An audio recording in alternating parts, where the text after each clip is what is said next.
रत्नाथ का आज कार्यक्रम है। कई परियोजनाओं का लोकार्पण करेंगे, शिलान्यास करेंगे CM Yogi Adityanath. Hot mix पद्धति से निर्मित सड़कों का शिलान्यास होगा। करीब 195 करोड़ की 509 सड़कों का लोकार्पण करेंगे। 33 करोड़ 75 लाख के 14 ग्रामीण मार्गों का शिलान्यास करेंगे। हॉट मिक्स पद्धति से निर्मित सड़कों का शिलान्यास करेंगे सीएम योगी। तो लखनऊ में सीएम योगी आदित्यनाथ के कार्यक्रम है आज। कई परियोजनाओं का लोकार्पण और शिलान्यास करेंगे CM Yogi Adityanath. Hot mix पद्धति से निर्मित सड़कों का शिलान्यास करेंगे। करीब 195 करोड़ की 509 सड़कों का लोकार्पण करेंगे सीएम योगी। 33 करोड़ 75 लाख के 14 ग्रामीण मार्गों का भी शिलान्यास करेंगे।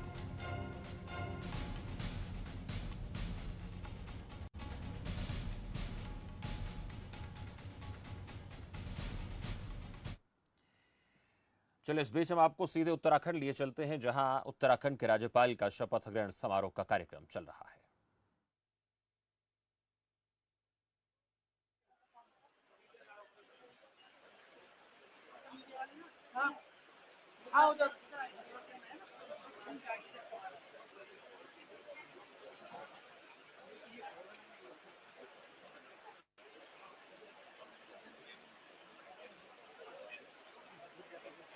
महामहिम की आज्ञा से इस समारोह की कार्रवाई का समापन किया जाता है।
चलिए, इस बीच बड़ी खबर का रुख करेंगे। लखनऊ से खबर आ रही है। यूपी कांग्रेस अध्यक्ष का फरमान।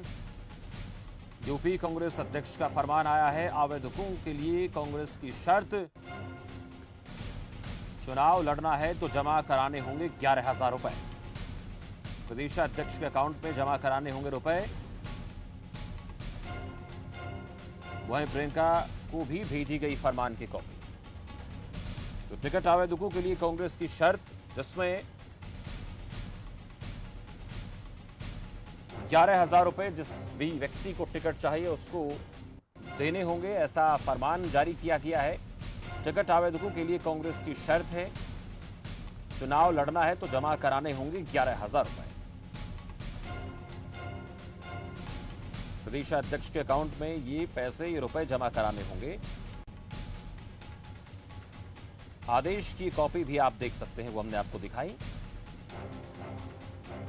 इस आदेश की कॉपी प्रियंका गांधी को भी भेजी गई है। लखनऊ से ये बड़ी जानकारी आ रही है। टिकट आवेदकों के लिए कांग्रेस की शर्त है, जिसमें चुनाव लड़ना है तो 11,000 रुपए जमा कराने होंगे।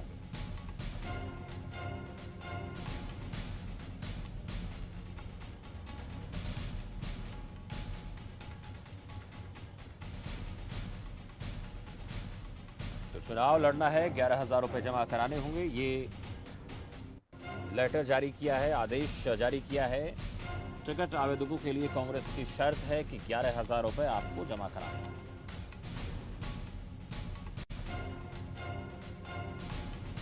प्रदेशाध्यक्ष के खाते में ये रुपए जमा कराने।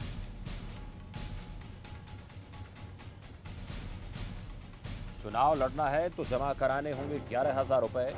उत्तर प्रदेश कांग्रेस कमेटी के इस लेटर हेड पर आप देख सकते हैं जो आदेश की कॉपी है। टिकट आवेदकों के लिए यह शर्त रखी गई है। इस शर्त के पीछे का मकसद क्या है, ये जानने की कोशिश करें।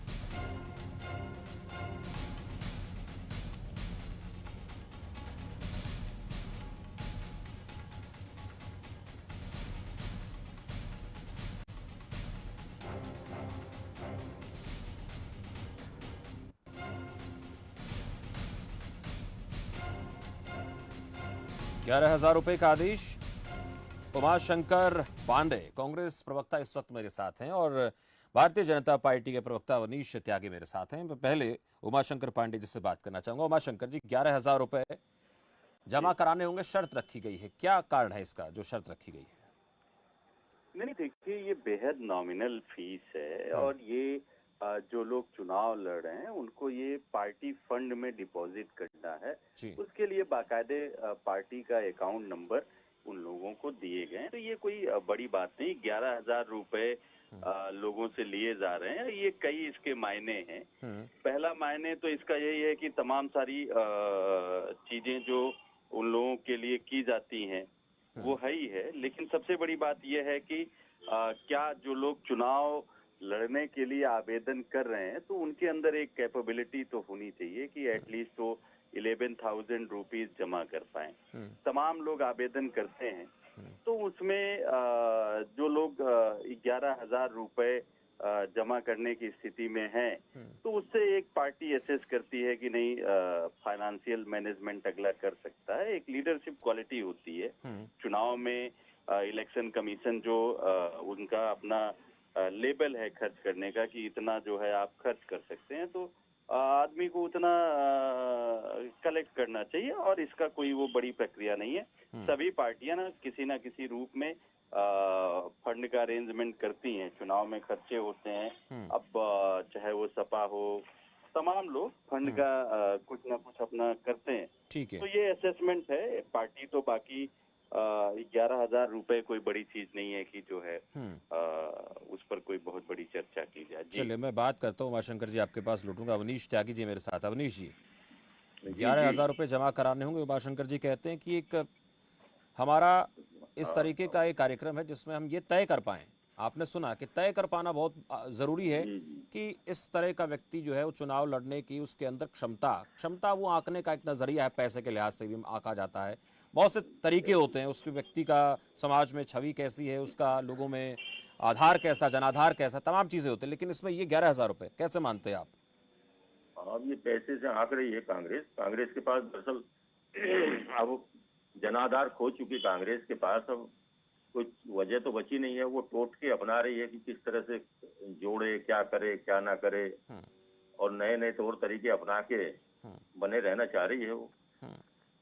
11,000 रुपए को लेकर आपका क्या कहना है? वो तो चलिए अपना 11,000 नजरिया है। रुपए मांगे। ये कांग्रेस कभी 54 से शुरू हुई थी, 1 रुपया लेती थी सदस्यता के लिए। अब 11,000 मांग रहे हैं। ये तो हमारी समझ से परे की बात है। और ये क्या कर रहे हैं ये तो भाई ये जाने। पर कांग्रेस अब कुछ भी करे, कांग्रेस का कहीं कुछ है नहीं, अब खत्म हो जा रही है। इससे कैसे पता चलेगा कि 11,000 रुपए लेने से पता नहीं चल पा रहा कि कांग्रेस का जनाधार है कि नहीं? उसमें क्या दिक्कत है? ये जनाधार का इससे पैमाना कैसे मापे? 11,000 रुपए, 21,000 रुपए, 1,00,000 रुपए? पैसे से आंक रहे हैं। वो कार्यकर्ता का पैमाना पैसे से आंक रहे होंगे। तो 11,000 रुपए कोई बड़ी अमाउंट नहीं है। पॉलिसी है। पर ये है कि कांग्रेस अब नए नए तौर तरीके अपना रही होगी। कांग्रेस के तौर तरीके है, नए टोटके अपना रही है वो। उमाशंकर जी, नए टोटके आप लोग अपना रहे हैं, आपका जनाधार नहीं है, ये बात कर रहे हैं अवनीश त्यागी जी। और एक चीज आपसे पूछूंगा मैं कि आपने कहा कि हम ये तो देखना चाहते हैं कि उस व्यक्ति की हैसियत वाला एक सवाल आ गया। 11,000 रुपए खर्च करने की योग्यता उसमें है कि नहीं है, क्षमता है कि नहीं है। अगर पार्टी के अंदर कोई ऐसा नेता जिसके अंदर क्षमता है, जनाधार है, आम लोगों में पकड़ है, तो पकड़ और पैसा दोनों में अंतर होना चाहिए। तो ये तो पार्टी अपने स्तर पर भी उसके ऊपर खर्च कर सकती है। अगर उस व्यक्ति के अंदर इतना क्षमता है कि वो विधायक के तौर पर आपकी पार्टी में चुनकर आ सकता है, लेकिन उसके पास पैसा नहीं है। हमने देखा बहुत से ऐसे संत महात्मा लोग भी चुनाव लड़ते हैं, साधु संत लोग होते चुनाव लड़ते हैं, लेकिन पैसा नहीं होता पर संसद में पहुंच जाते हैं। देखिए शमशेर जी, बात समझिए, आपने शायद मेरे शब्दों पर ध्यान नहीं दिया। मैंने कहा फाइनेंशियल मैनेजमेंट ये एक लीडरशिप क्वालिटी होती है। तमाम सारे बड़े बड़े कार्यक्रम तमाम लोगों ने कराए जो बेहद सामान्य परिवार के थे, जिनके पास अपने कपड़े के अलावा कुछ भी नहीं रहा, लेकिन उन्होंने बड़े बड़े कार्यक्रम किए। मदन मोहन मालवीय जी ने बीएचयू खड़ा कर दिया। ऐसी तमाम उदाहरण है। तो ये एक लीडरशिप क्वालिटी असेसमेंट के तमाम तरीके होते हैं। वो पब्लिक का मैनेजमेंट कर पाए, पब्लिक को जोड़ पाए, फाइनेंशियल मैनेजमेंट कर पाए, जनता के मुद्दों पर लड़ पाए। ये तमाम चीजें जो है एक लीडरशिप क्वालिटी असेसमेंट प्रोग्राम के अंतर्गत देखे जाते हैं। जैसे इसके बाद लोगों को बूथ बनाने के लिए आदेशित किया जा रहा है कि लोग अपनी बूथ लिस्ट सबमिट करें कि हर बूथ पे उनके पास 1, 5, 20 लोग हैं कि नहीं है। ये सब प्रक्रियाएं पीछे भी चली हैं। तो हर तरीके का असेसमेंट पार्टी करती है कि जिसको हम चुनाव लड़ाने जा रहे हैं क्या वो फाइनेंशियल मैनेजमेंट कर सकता है, क्या वो पब्लिक का मैनेजमेंट कर सकता है, क्या वो पब्लिक इश्यूज पर लड़ सकता है, क्या वो पब्लिक के प्रति करुणा का भाव रखता है, क्या लोगों के दुख दर्द से वो संवेदनशील बनकर वो चीजों को आगे बढ़ा सकता है। ये अपना असेसमेंट का तरीका है। 11,000 रुपए आपके हिसाब से ठीक हैं, और भी हो सकते थे, फिर अगर ऐसी बात आपको लगता है कि असेसमेंट करना है, उसको मैनेज करना है पैसे को, रुपयों को, तो और भी ज्यादा हो सकता है, क्योंकि खर्च सिर्फ 11,000 तो होते नहीं है। क्योंकि देखिए क्या है कि पार्टी का लक्ष्य जो आवेदन करता है उनसे पैसा जुटाना नहीं है। अगर वो होता तो भाजपा की तरह हम भी अडानी अंबानी के चरणों में देश के प्रधान चौकीदार को लिटा देते, जाके वो फिर मुकेश अंबानी और उनकी पत्नी के साथ वो जैसी फोटोज हैं फिर वैसी तस्वीरें होती। या बातें कर रहे हैं उमाशंकर जी, उद्योगपतियों के साथ किसकी फोटो नहीं होती? एक मिनट उमाशंकर, एक मिनट अवनीश जी पूछ रहा हूँ, अवनीश जी मैं पूछ रहा हूँ, उमाशंकर पांडे जी, उमाशंकर पांडे जी, एक मिनट अवनीश जी को लेके कहने लगे उमाशंकर पांडे जी, नहीं कहा। अवनीश जी एक मिनट उमाशंकर पांडे जी, मैं ये जानना चाहता हूँ उद्योगपतियों के साथ किसकी फोटो नहीं खींची है? अगर आपकी पार्टी की मैं जानना चाहूँ तो लीजिए, अब आप सुन लीजिए। आपने बहुत सही प्रश्न उठाया है। सबके फोटोज होते हैं। बड़े बड़े संस्थान डेवलप किए गए उद्योगपतियों से मिलकर, उद्योगपतियों से कोई प्रॉब्लम नहीं है, लेकिन जो तस्वीर आई थी क्या वो वैसी तस्वीर आप किसी भी प्रधानमंत्री का दिखा दीजिए, जैसा नरेंद्र दामोदर दास मोदी की फोटो आई है, सवाल जो हम कर रहे मुकेश अंबानी के साथ हो रहा है कि कार्यकर्ता का स्तर तो ये हो गई। ठीक है उमाशंकर पांडे जी, अवनीश जी कुछ कहना चाहते हैं? अवनीश जी, कार्यकर्ता की ऐसी तस्वीर दिखा दीजिए। ऐसा नहीं होना चाहिए। कार्यकर्ता की निष्ठा, समर्पण ये भाव देखा जाना चाहिए। उसकी आर्थिक स्थिति को देख के टिकट बढ़ेंगे तो ये तो दिक्कत भरी बात है। अरे 11,000 रुपए कोई 50 लाख रुपए नहीं है भारतीय जनता पार्टी की तरह। ये 11,000 रुपए, और कांग्रेस पार्टी खुद अपने कैंडिडेट को चुनाव लड़ाने के लिए पैसा देती रही है। तो इसका ये मतलब नहीं है कि ये जो क्या कहते हैं कोई वो है। तमाम लोग नॉन सीरियस लोग भी आवेदन कर देते हैं, टिकट मांगने लगते हैं। तो इससे नॉन सीरियस आवेदन करने से नॉन सीरियस नहीं देखा जाता। गंभीर पार्टी के कैंडिडेट का चयन करना पार्टी के अपने हित की बात होती है।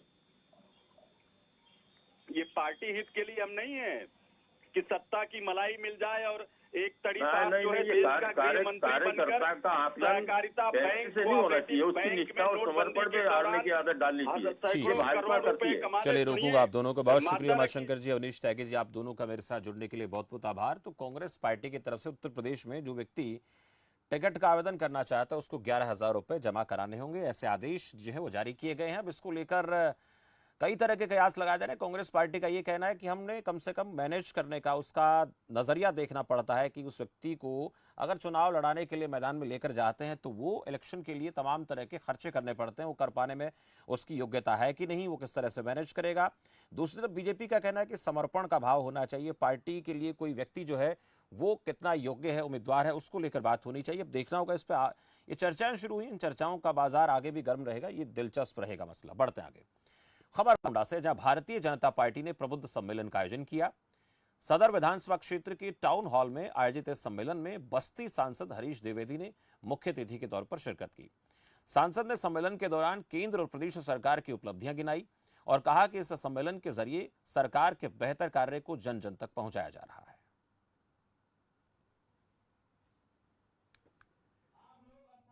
प्रदेश में विधानसभा स्तर पर प्रबुद्ध वर्ग का सम्मेलन कर रही है।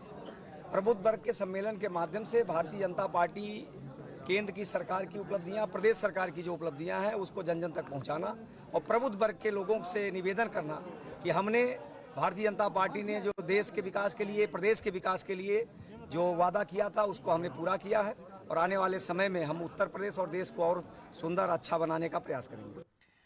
चलो फिलहाल वक्त हो चला छोटे से ब्रेक का। ब्रेक के बाद जल्द हाजिर होते हैं।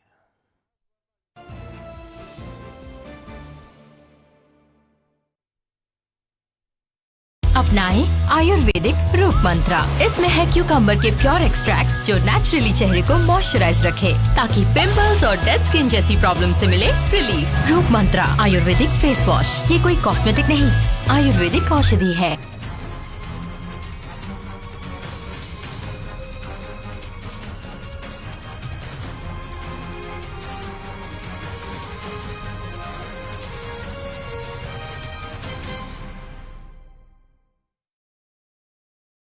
बेरोजगारी भारत की कितनी बड़ी समस्या है और बेरोजगारी आपके लिए कितनी बड़ी समस्या है? क्या सच में बेरोजगारी का कोई इलाज नहीं है? एक बात बताऊं, बेशरम और कामचोर लोगों की समस्या है बेरोजगारी। जहां हो वहीं से शुरू करो, पढ़ो, सही दिशा में पढ़ो। आईसीएस 11 साल से सरकारी नौकरी की गारंटी दे रहा है।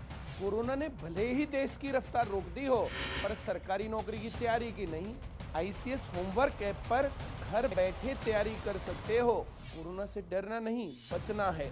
बेरोजगारी से बचना नहीं, लड़ना है। अगर बेरोजगारी आपको तंग कर रही है तो अभी 9812009696 पर कॉल करके जानकारी लीजिए आप कैसे सरकारी नौकरी पा सकते हैं।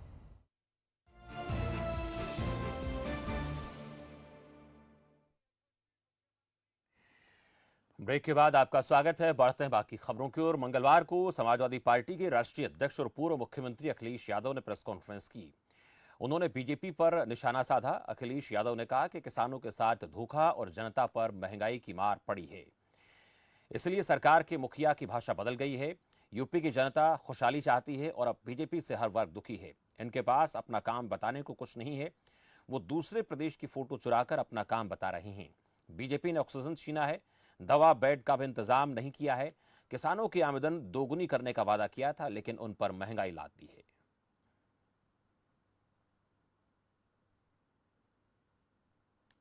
भारतीय जनता पार्टी की सरकार का जाना तय है और इसीलिए सरकार के मुखिया की भाषा बदल गई है। इनकी भाषा इसीलिए बदल गई है क्योंकि उत्तर प्रदेश की जनता बदलाव चाहती है, खुशहाली चाहती है।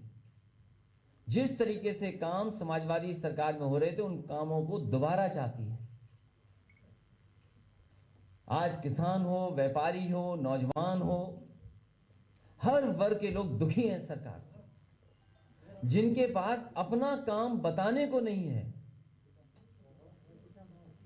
अभी तक ये सरकार नाम बदल रही थी, रंग बदल रही थी, समाजवादियों के काम उन पर अपना नाम लगा रही थी। अब तो दूसरे प्रदेशों के और दुनिया के दूसरे हिस्से से भी फोटो चुरा करके अपना काम बताने में सरकार आगे बढ़ रही है। चलिए, बड़ी खबर आ रही है। यूपी चुनाव से जुड़ी मिशन 2022 में कांग्रेस जुटी है।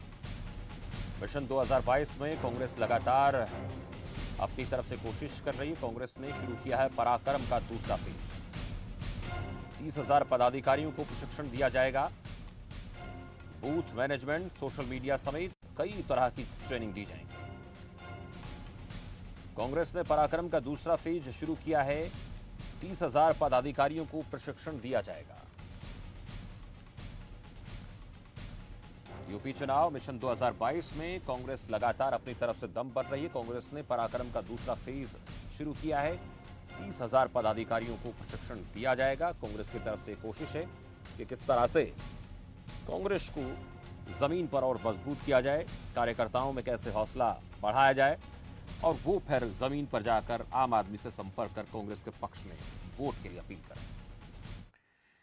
एक और बड़ी जानकारी अब बहराइच से आ रही है। पाक आतंकी मॉड्यूल से जुड़ा आतंकी गिरफ्तार किया गया। बहराइच से बड़ी जानकारी। पाक आतंकी मॉड्यूल से जुड़ा आतंकी गिरफ्तार किया गया। दाऊद और आईएसआई से जुड़े हैं आतंकी के तार। पाकिस्तान में प्रशिक्षण लेकर लौटा था आतंकी। नवरात्रि पर देश को दहलाने की थी साजिश। नवरात्रि पर देश को दहलाने की साजिश थी। दाऊद और आईएसआई से आतंकी के तार जुड़े बताए जा रहे हैं। पाकिस्तान में प्रशिक्षण लेकर यह आतंकी लौटा था। पाक आतंकी मॉड्यूल से जुड़ा आतंकी गिरफ्तार किया गया है। दाऊद और आईएसआई से जुड़े आतंकी के तार, ऐसा बताया जा रहा है। पाकिस्तान में ट्रेनिंग लेकर यह आतंकी लौटा। ये तस्वीर आप देखिए। बहराइच से राहुल सोनी हमारे संवाददाता इस खबर पर हमें जानकारी देंगे। राहुल, बहराइच से ये जानकारी आ रही है कि आईएसआई से जुड़ा एक आतंकी जिसको गिरफ्तार किया गया है, नवरात्रि पर देश को दहलाने की साजिश थी। पूरी जानकारी चाहेंगे। जी शमशेर, हम आपको बता दें कि बहराइच जनपद में पहले भी आतंकी पकड़े गए हैं, जिसके कारण बहराइच जनपद के जो पखरपुर थाना क्षेत्र है उसके पहले भी वहां पे एक आतंकी पकड़ा गया था, लेकिन अब कैसरगंज थाना उसी के बगल में पड़ता है। उससे अब हड़कंप मच गया है और जिले में अफरा तफरी हो गई है, क्योंकि यहाँ पे भी एसटीएफ का छापा पड़ना स्टार्ट हो गया है और उसके भाई जो अबू बकर का भाई है उसको भी एसटीएफ ने गिरफ्तार किया। इसके बाद में पूछताछ के बाद में छोड़ दिया, लेकिन अबू बकर की जो अभी नई गाड़ी लाया था उसको एसटीएफ अपने साथ में लखनऊ ले गई है। अब आगे का मामला क्या होता है एसटीएफ अभी बताने में नाकाम है, लेकिन एसटीएफ का लगातार छापा नेपाल सीमा पे लगातार जारी है। पाकिस्तान से ट्रेनिंग लेकर लौटने की बात सामने आ रही है, आतंकी साजिश को अंजाम देने की भी खबरें आ रही। नवरात्रि पर देश को दहलाना चाहता था, ऐसी जानकारी आ रही है। राहुल जी शमशेर, हम आपको बता दें कि इनका जो स्टेटमेंट दिया गया है उसमें बताया गया है कि ये पाकिस्तान से ट्रेनिंग लेके आए थे और नवरात्रि में इनको दहलाने की थी, जिसमें अयोध्या का नाम सबसे पहले आ रहा है। जी चलिए, बहुत शुक्रिया राहुल इस जानकारी के लिए। तो लगातार ऐसी खबरें आती रही हैं बहराइच से। अब एक ऐसे आतंकी को जिसको आतंकी मॉड्यूल का जुड़ा आतंकी उसको गिरफ्तार किया गया, उसको बताया जा रहा है पाकिस्तान से ट्रेनिंग लेकर लौटा है। आईएसआई से तार हैं, इसके दाव से तार हैं और पुलिस इस पूरे प्रकरण को लेकर छानबीन कर रही है। एक और बड़ी खबर, उत्तर प्रदेश के प्रयागराज में डेंगू का कहर लगातार देखने को मिल रहा है। उत्तर प्रदेश के प्रयागराज में डेंगू अपना कहर दिखा रहा है। जिले में अब तक 97 लोग डेंगू का शिकार हुए। स्वास्थ्य विभाग ने दवा का छिड़काव बढ़ा दिया है। ब्लड बैंक से लगातार प्लेटलेट्स की मांग बढ़ रही है। प्रयागराज में डेंगू से चौकी इंचार्ज की मौत हो चुकी है, तो स्वास्थ्य विभाग ने दवा का छिड़काव बढ़ाया है। डेंगू का लार्वा जिसको नष्ट करने की कोशिश लगातार की जा रही है। प्रयागराज में डेंगू डंक अपना दिखा रहा है। अब तक 97 लोग जो है डेंगू का शिकार हुए हैं प्रयागराज में। स्वास्थ्य विभाग ने दवा का छिड़काव बढ़ाया है मच्छरों के प्रकोप को खत्म करने के लिए। ब्लड बैंक से लगातार प्लेटलेट्स की मांग जो है वो बढ़ रही है, क्योंकि डेंगू एक ऐसी बीमारी जिसमें प्लेटलेट्स जो है वो डाउन हो जाती हैं और तब व्यक्ति के लिए बहुत खतरनाक हो जाती है ये डेंगू के मच्छर के काटने से बुखार जो होता है। लगातार ऐसी खबरें उत्तर प्रदेश से आ रही हैं जहां डेंगू और वायरल के चलते लोग बुखार की चपेट में हैं। अस्पतालों में लगातार मरीजों की संख्या बढ़ रही है। स्वास्थ्य विभाग की चिंताएं लगातार बढ़ती चली जा रही है। चलिए, एक बड़ी खबर लखीमपुर से आ रही है, जहां लखीमपुर खीरी में बड़ा प्रशासनिक फेरबदल किया गया है। लखीमपुर खीरी में बड़ा प्रशासनिक फेरबदल हुआ है। 16 उप निरीक्षकों का तबादला किया गया है। कानून व्यवस्था को लेकर एसपी ने तबादले किए हैं। प्रदेश में इलाके में लखीमपुर खीरी में किस तरह से कानून व्यवस्था को बेहतर किया जाए, इसके चलते ये सब बदलाव किए जा रहे हैं। 16 उप निरीक्षकों का तबादला किया गया है। कानून व्यवस्था को लेकर एसपी ने तबादले के आदेश जारी किए हैं। तो लखीमपुर खीरी से बड़ी जानकारी, बड़ा प्रशासनिक फेरबदल हुआ है जिसमें 16 उप निरीक्षकों का ट्रांसफर हुआ है। कानून व्यवस्था को बेहतर करने के लिए इस प्रकार के तबादलों को करने की बात सामने आती रही है और उसी के चलते ये ट्रांसफर किए गए।